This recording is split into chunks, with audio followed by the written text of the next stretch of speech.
Bem-vindos de volta. Nessa terceira parte, vamos ver mais alguns tipos de interações gênicas possíveis. Agora, existem outras proporções que também indicariam segregação independente entre os genes e nem por conta disso daria 9 sobre 16, 3 sobre 16, 3 sobre 16 e 1 sobre 16. Então a gente sim trabalhou com casos de interação gênica, então a gente tinha dois genes coordenando a mesma característica, mas existem mais casos do que o que a gente viu. Essa aqui é a chamada proporção clássica. Então, quando você tem ao menos um dominante de cada gene, você vai ter proporção 9 sobre 16, você tem um fenótipo para isso. Quando você tem uma forma dominante, mas os dois são duas formas alélicas que são recessivas, o contrário, né, aqui é o Azinho, e você tem um dominante do outro, é aqui quando todas as formas aléricas dos dois genes são recessivas. Sobre 16. Mas olha que interessante. Você pode ter uma epistasia dominante. O que é isso? Se você tiver apenas uma cópia de um dos genes que domina sobre qualquer expressão do outro, então você teria 12 sobre 16 chance de ter um único fenótipo aqui. Por quê? Não importa se você tem Bzão, Bzão, Bzão, Bzinho, Bzinho, Bzinho, nada disso vai importar desde que você tenha uma cópia do Azão. Então, se tiver Azão, Azão ou Azão, Azinho, não vai importar quem é B. Só vai passar a importar quem é B quando você tiver o recessivo para o primeiro gene, que é ó, Azinho, Azinho. Aí já importa se é Bzão. Aqui a gente tem também uma dominância no dentro do segundo gene, né? Então, uma dominância do Bzão sobre o Bzinho. Então, nesse caso, ó, por que é uma epistasia dominante? Você tem um gene que uma forma alélica dele domina sobre o outro. E quando você tem a forma alélica recessiva desse gene, aí o outro passa a se expressar, ó, dois fenótipos diferentes. E ainda ele tem uma dominância intragênica, né? Um desvio de dominância aqui, ó. E outro caso aqui, ó, 9 sobre 16 também. Mas olha que interessante. Aqui, ó, se você tiver azão alguma coisa e tiver o recessivo, bezinho, bezinho, você tem os mesmos 3 sobre 16. Mas se você tiver azinho, azinho, aí não importa mais quem é o B. Então, ó, o B está importando com azão. No outro, o B só importava quando você tinha azinho, azinho. Ó. Aqui, o B só importa ó, quando você tem um azão dominando. Né? Então, aqui, ó. Então, essa epistasia é chamada de epistasia recessiva. Por quê? Porque quando você tiver a forma recessiva do gene azão-azinho, que é o azinho-azinho, ela vai impedir que existam diferenças, que se expressem diferenças entre o gene Bzão, forma alérgica Bzão, Bzinho, né? Então, Bzão, Bzão, Bzão, Bzinho e Bzinho, Bzinho se tornam a mesma coisa se você tiver a forma, o recessivo para o gene azãozinho, que é o azinho, né? Outro exemplo aqui, ó, duplo recessiva. Né? Então você tem os mesmos 9 sobre 16 quando você tem ou o azão ou o bezão. Mas quando você tem aqui ó, o duplo recessivo, né? Ou seja o bezinho, bezinho, ou seja o azinho, azinho, ou seja os dois juntos, se combina em uma única forma. Então, quando você tem bezinho, bezinho, não importa o que está no A.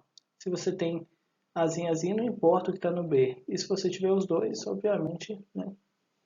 Um outro exemplo aqui, ó, duplo dominante. Então, eu tenho 3 sobre 16 de um fenótipo só e 1 sobre 16 do outro. Esse seria o caso em que não importa se é o azão ou bezão, desde que você tenha um gene com a forma dominante, vai expressar a mesma coisa. Ó. Então pode ser azão, azão, azão, azinho, ou isso pode estar junto com Bzão, pode estar junto com Bzinho. O único caso é o caso que você não tiver nenhuma forma dominante, é que você vai ter um fenótipo diferente. E aí você pensa assim, como que eu esperaria isso? Então, ao que parece, isso pode ocorrer quando você tem um crossing over. Você pode ter crossing overs desiguais, que você tem aqui um cromossomo, o outro homólogo, né? E pode ser que um aqui pegue uma parte um pouco maior do que o outro. E o outro, no final das contas, os descendentes que receberam uma cópia que ficou menor, e dali para frente pode ter um cromossomo um pouquinho menor, mas desde que não seja letal, não tem nenhum gene que seja removido funcional, não vai ter problema, né? E o outro poderia ficar um pouco maior. Mas você também já deve ter ouvido falar, quando você fez biologia, sobre às vezes os cromossomos terem um pareamento errado, ou durante o fuso trocar segmento com um cromossomo diferente, né? Então você pode passar a ter numa espécie o mesmo gene em mais de um cromossomo. Então não importa se fosse esse gene aqui num cromossomo, ou se fosse esse gene no outro cromossomo, desde que você tenha uma cópia do dominante, não vai importar. Ele vai impedir a expressão do que seria tipo um disfuncional, que não tivesse nenhuma cópia funcional aqui para cumprir com a expressão dessa característica.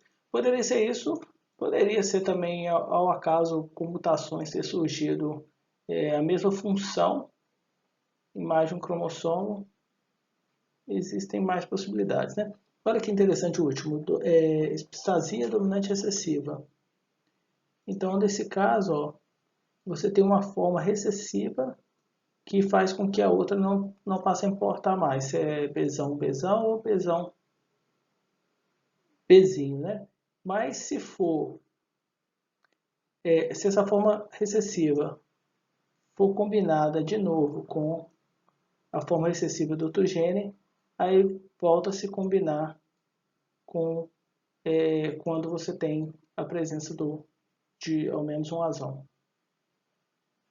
Então são várias possibilidades diferentes. Então se você não tivesse achado algo próximo de 9/16, 3/16, 3/16, 1/16, mas por exemplo você achasse algo próximo disso, então você poderia testar essa hipótese, né?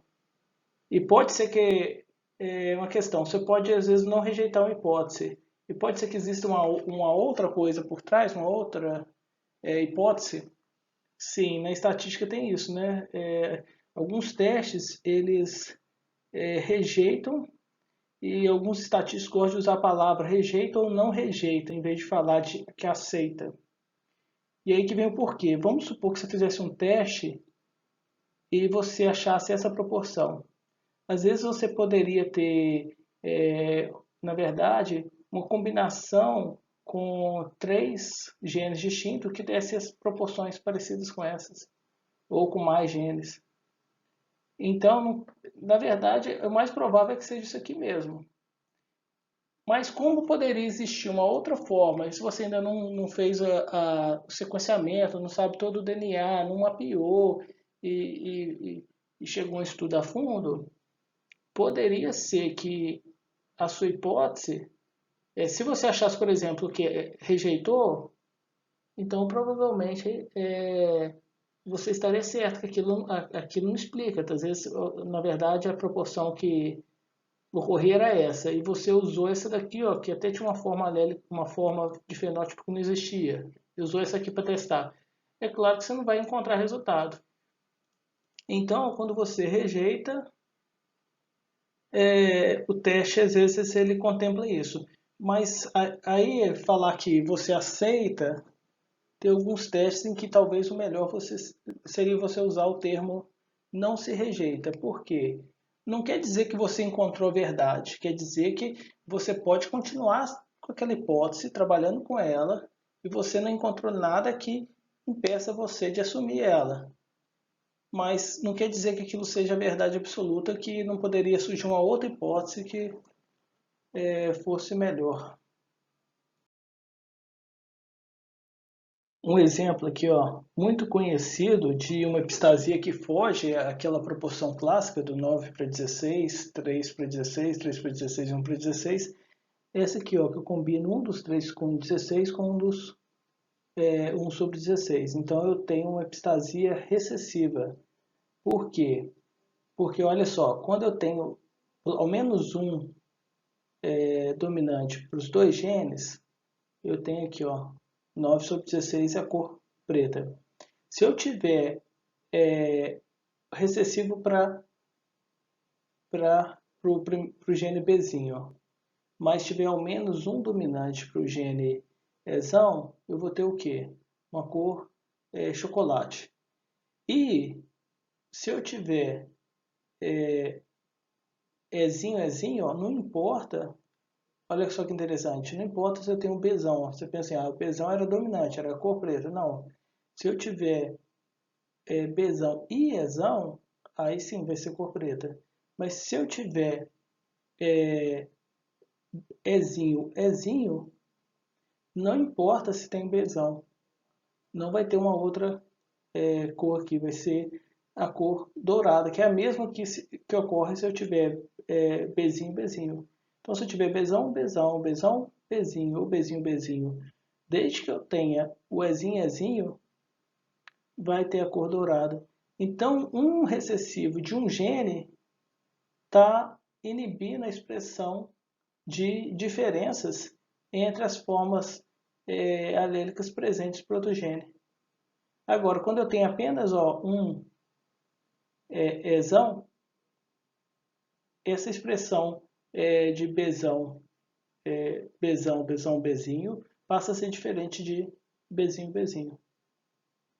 Então, eu passo a funcionar as diferenças para o gene Bzinho, quando eu tenho pelo menos um Ezão. Mas quando eu não tenho nenhum Ezão, aí passa a não ter diferença se eu tenho Bzão ou Bzinho. Vai sempre ter a cor dourada. Olha que interessante. Aqui, ó, eu teria o quê? Essas proporções são condizentes, ó. Primeiro aquele 9 sobre 16 da cor preta, né? Então, se eu cruzei aqui, ó, o indivíduo F1 era o quê? Era Bzão, Bzinho, Ezão, Ezinho. Então, ele produz 4 tipos de gameta. Quais? Bzão, Ezão, Bzão, Ezinho, Bzinho, Ezão e Bzinho. Se ele for cruzado com outro indivíduo também da F1, que é heterozigoto para os dois genes, vai produzir todas essas proporções aqui, ó. Bzão com Ezão, 1/4 de chance desse gameta. Qual a chance desse gameta encontrar com o óvulo Bzão, Ezão? Que também é 1/4 de chance de ele ocorrer. Então vai ser 1/4 vezes 1/4, 1 sobre 16. Então todos os genótipos aqui, ó, têm probabilidade de 1 sobre 16. Só que vários deles, ó, geram o mesmo fenótipo, que é a cor preta. Ó. Por quê? Porque desde que eu tenha Bzão e Ezão, ao menos uma cópia de cada um dos dominantes, eu vou ter a cor preta. Mas se eu tiver só Bzinho e continuar tendo ao menos uma cópia de Ezão, eu vou ter a cor marrom. Aí aqui que entra o diferente na cor dourada, porque o que a gente aprendeu na clássica lá é que aqui e aqui ó, seria 3 sobre 16, que teria um fenótipo, e aqui teria outro fenótipo. Mas nesse tipo de epistasia aqui, essa interação gênica, o que ocorre? Uma vez que eu tenho um Ezinho, passa a não importar essa relação de Bzão, Bzinho e Bzinho, essa relação de dominância. Então ele passa a impedir essa diferença de expressão do outro gene, do gene B. Por isso é chamada epistasia recessiva. Né? Então a forma recessiva de um gene impede que diferenças entre a outra forma ou outro gene, em combinações de alelos dos outros genes se manifestem. testar. Ao cruzar indivíduos de uma linhagem de pelagem sempre preta, os animais nessa linhagem só geram animais com pelagem preta, que só geram animais com pelagem preta, e foi cruzado com outro de uma linhagem sempre dourada, que os animais com pelagem dourada sempre geram animais com pelagem dourada, nunca gera nada diferente, né? Foram obtidos o quê? Apenas animais com pelagem preta, né? Só que agora heterozigotos para os dois genes, a gente assumindo isso, que essa seria a nossa hipótese. E a gente teria dois genes governando essa característica e que eles seriam heterozigotos. O indivíduo F1 seria heterozigoto para os dois genes. Ao cruzar esses animais da F1 com animais do mesmo tipo, né? Animais F1 com animais F1, o resultado foi 20 cães com pelagem preta, 6 cães com pelagem marrom e 11 cães com pelagem dourada. Então, na nossa hipótese de epistasia recessiva, de interação gênica, a gente assume valores o quê? De 9 para 16, 3 para 16 e 4 para 16 para os fenótipos. Mas os valores que a gente encontrou não são exatamente 9, 16, 3, 16 e 4, 16. Como que a gente sabe se essas diferenças foram ao acaso e a nossa hipótese a gente pode continuar com ela, ou se a gente tem que rejeitar a nossa hipótese e tentar pensar em uma outra explicação para como é governada a expressão da característica cor de pelagem em cães da raça labrador. Então, o nosso Q quadrado calculado vai ser igual ao somatório de I variando de 1 até, agora não é mais 4, são 3 tipos de observação que a gente vai encontrar, de 3 tipos de pelagem diferentes, né, nos nossos fenótipos. Então temos a pelagem da cor preta, a pelagem da cor marrom e a pelagem da cor dourada. A gente encontrou 19 observações na F2, indivíduos com essa pelagem, 6 com essa e 12 com essa. No total a gente tem 37 indivíduos. Isso quer dizer que as frequências esperadas vai ser o quê? As nossas proporções de 9 sobre 16, 3 sobre 16 e 4 sobre 16 multiplicado pelo número 37. Então, assim eu obtenho o quê? Quantos indivíduos eu esperava, pensando que a minha hipótese seja verdadeira.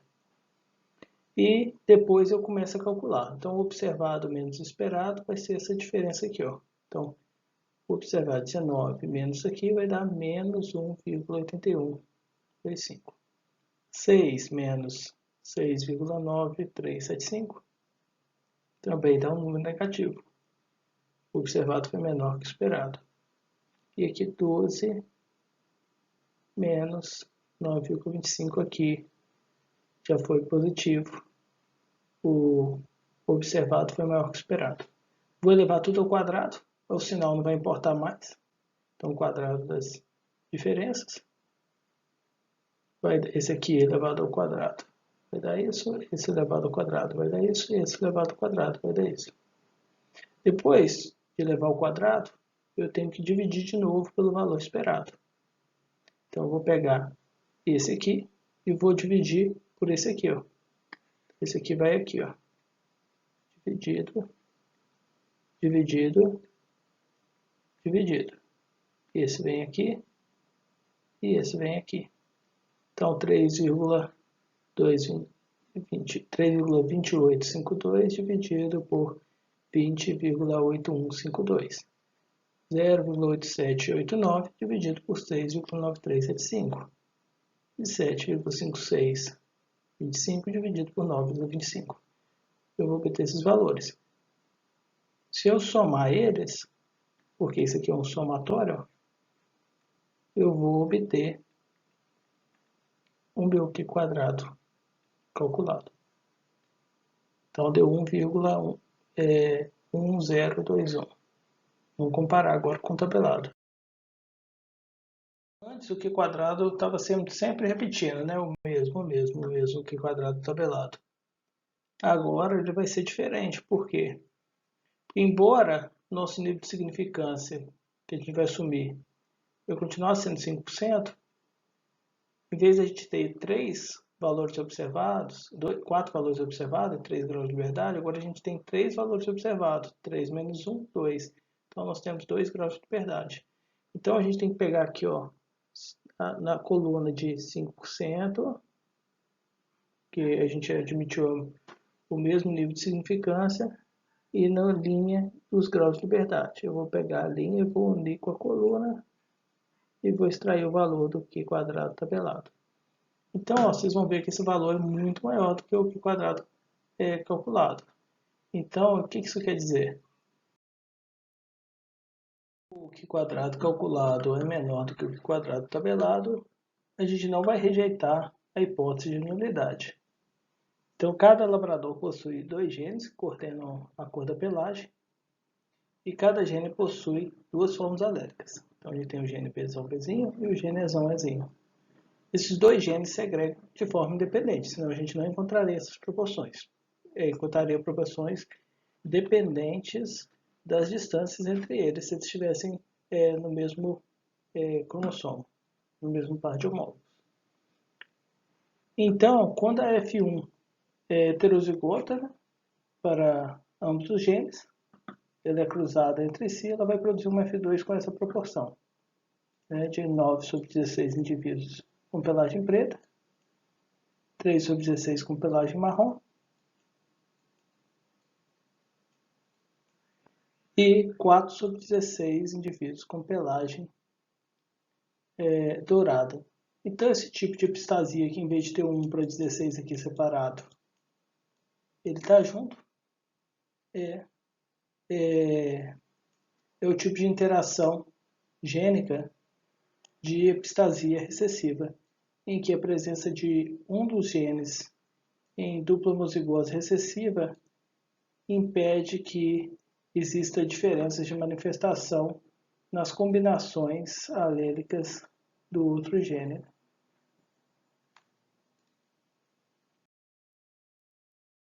De tantas aulas com o Q quadrado calculado sempre sendo menor do que o tabelado, você já deve estar pensando que nunca que a gente rejeita H0. Isso não é verdade. No início da aula, nós dissemos que iríamos testar algumas hipóteses erradas. E acabou que a gente não precisou fazer cálculo para testar as 2 erradas que a gente fez até agora, porque os próprios fenótipos que apareciam inviabilizavam aquela hipótese. Então a gente não precisava nem testar. Agora eu resolvi trazer uma em que os fenótipos não inviabilizam, mas que o cálculo vai demonstrar que sim, ó. Então, em vez de eu imaginar, utilizar as proporções que a gente tinha, que era próximo de 9 sobre 16, 3 para 16, 4 para 16, vamos supor que eu tivesse me enganado. Em vez de eu acreditar e partir da hipótese de epistasia recessiva para interação gênica, eu acreditasse que essa interação gênica fosse de epistasia dominante. Por quê? Não daria para mim testar a forma clássica porque ela tem 4 fenótipos. Para o labrador só tem 3 fenótipos para a cor da pelagem. Então, de novo, só os fenótipos já inviabilizariam o teste dessa hipótese para a forma clássica. Então, eu peguei uma outra forma de interação gênica, que é a epistasia dominante, e todas as 3 aqui, todas as 2 constam com 3 tipos de fenótipos. Assume 3 tipos de fenótipos. Só que a proporção da epistasia recessiva é 9 sobre 16, 3 sobre 16 e 4 sobre 16, que eram proporções esperadas muito mais próximas dos valores observados que a gente tinha. Então fazia mais sentido testá-las. Mas aí eu pensei, por que a gente também não testar algo errado para a gente aprender? Então eu peguei a dominante que teria 12 para 16, 3 para 16 e 1 para 16. Só que como a gente não saberia qual que é cada gene ainda, a gente está partindo do pressuposto que a gente estivesse descobrindo isso, então eu vou pegar o fenótipo que tem mais, que é o do 12 aqui, ó, da cor dourada, e vou passar ele para o lado de cá, certo? E da cor preta, que eu tenho mais de todos, eu vou continuar no 12 por 16. E 1 para 16 eu vou assumir que talvez seja para a cor marrom. Então aqui temos a cor preta. Aqui temos a cor de pelagem dourada e a marrom, pelo menos para ser justo, né? Tentar o máximo possível imaginar uma situação que a gente tivesse realmente enganado e testando uma hipótese errada. Então, temos que calcular os valores esperados. Já temos os observados aqui. Então, a gente vai somar tudo, esse mais esse, e temos 37 indivíduos. Então, se a gente espera 12 da pelagem, 12 sobre 16 da pelagem preta, 37 vezes isso vai dar isso aqui. 37 vezes 1 sobre 16 vai dar isso aqui. E 37 vezes 3 sobre 16 vai dar isso aqui. Então, estamos trabalhando com as proporções possíveis para a epistasia dominante. Então, a diferença, qual que vai ser? É o observado menos esperado. Então, é esse aqui menos esse, né? Esse menos esse e esse menos esse. Então, isso vai dar quanto? Isso, isso e isso. Depois a gente tem que levar o quê? Ao quadrado, né? Então, vamos levar ao quadrado. Aí, isso aqui elevado ao quadrado, elevado ao quadrado, elevado ao quadrado, vai dar isso, isso e isso. Agora, a gente tem que dividir de novo pelo valor esperado. Então, esse aqui dividido pelo valor esperado. Então, temos esse dividido por esse dividido por esse e esse dividido por esse. Então, vai dar isso aqui, dividido por esse aqui, dividido por esse aqui, dividido por esse aqui. Então, vai dar isso, isso e isso. Se eu somar os três, eu vou ter o meu I quadrado calculado, ó, que é bem superior ao tabelado, que é a mesma coisa, que eu continuo tendo 3 valores observados e continuo considerando 5% de probabilidade. Então, eu tenho 2 graus de liberdade e 5% de probabilidade. Então, dessa vez, o Q quadrado calculado é maior do que o tabelado. Então, se rejeita H0. Então, a hipótese de que, sim, existe uma interação gênica e ela é do tipo de epistasia dominante, não procede. A gente rejeitou H0. A gente tem que buscar uma nova hipótese que possa explicar. Mas a gente já fez isso, né? Que foi a de epistasia recessiva. O assunto da nossa próxima aula já é a avaliação do aprendizado. Nós vamos fazer da seguinte forma. Vamos começar com o primeiro horário de aulas de dúvidas e revisão sobre o assunto e depois nós passamos para a atividade avaliativa com os prazos conforme a gente combinou no início do semestre. E aí, ficou alguma dúvida? Lembre que você pode pedir ajuda ao monitor da disciplina e também pode utilizar os materiais e referências que estão disponíveis no plano de ensino da disciplina.